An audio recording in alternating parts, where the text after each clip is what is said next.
comme prochain projet, je vais vous demander de me faire le rocher percé. Donc, un objet qui va ressembler à quelque chose semblable à ça, qui est vraiment notre vrai rocher percé à nous au Québec.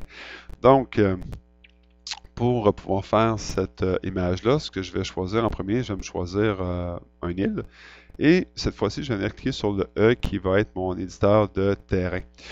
Donc, la première chose, je vais effacer ce que l'ordinateur a créé par défaut. Donc, je vais venir ici diminuer mon niveau au plus bas complètement.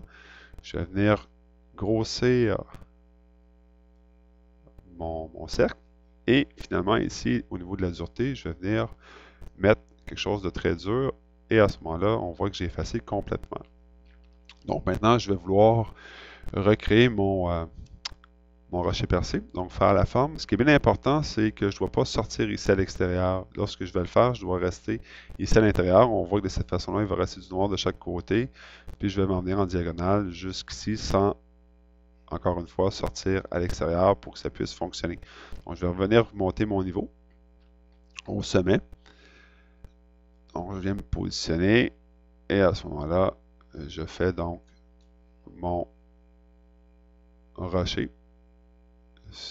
Ensuite, bien évidemment, mon rocher n'est pas du tout plat. Il faudrait qu'il y ait des petits vallons un petit peu dessus. Donc, je vais venir baisser un petit peu mon niveau. Puis au niveau de la dureté, je vais venir mettre ça plus doux. Et je vais venir gruger tranquillement à différents endroits, toujours en diminuant un petit peu mon niveau. Donc, si j'insiste longtemps au même endroit, on voit que présentement, c'est en train de diminuer. Puis, donc je fais ça, ainsi de suite, tout le tour de mon rocher.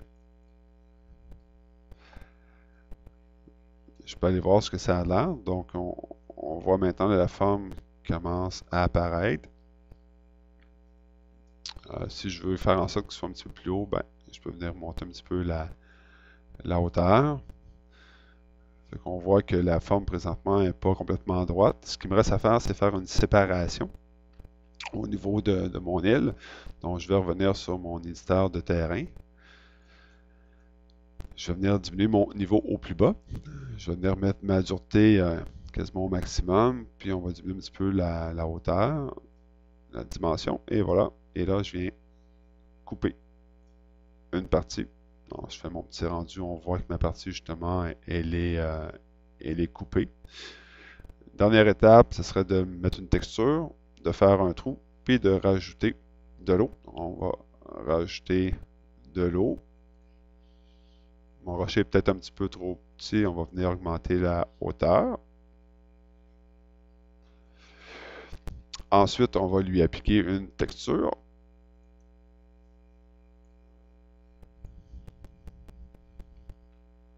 Et finalement, dernière étape, donc de faire un trou à l'intérieur de mon rocher percé. Donc pour faire ça, je vais venir sélectionner ma roche qui est ici. Par défaut, l'ordinateur crée des roches de forme aléatoire. Lorsque j'ai trouvé le bon format, ben, je dois m'arranger pour que ma roche passe barre en barre de mon mur. Donc, je vais venir sur ma vue du dessus. Et on va venir étirer ma roche. Présentement, on voit que mon rocher percé est dans cette direction-là. Donc, ma roche pour le trou devrait être dans la même direction. Donc, je vais lui demander de faire une rotation. Je peux venir ici, sur mon axe des Y, venir faire une petite rotation. Finalement, il va me rester à grouper mes deux objets. Donc, cette roche-là ici, avant, je vais m'assurer que c'est la bonne hauteur.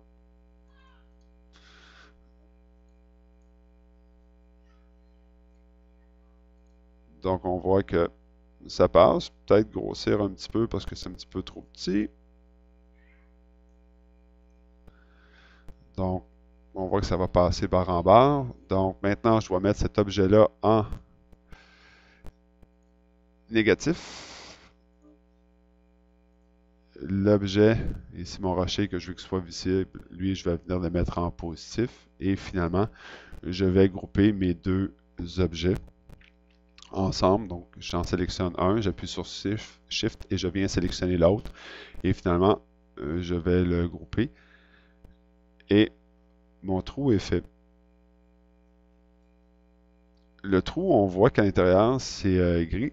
Ce qui est bien important, c'est que je dois appliquer la texture à mon objet qui va être en négatif. Donc, si je choisis, exemple, cette couleur-là comme texture, puis je m'en viens le grouper à l'autre, ben, on s'aperçoit que la texture orangée, elle est ici. Donc, si je veux avoir la même texture de roche sur mon rocher que sur mon trou, ben, je m'assure d'appliquer la même texture à mon objet qui va le percer. Donc, comme travail, pour moi, ça me va. Donc, vous laissez encore une fois aller votre créativité. Donc, ce que je vais avoir, c'est un rocher percé, quelque chose qui ressemble à notre vrai rocher percé à nous.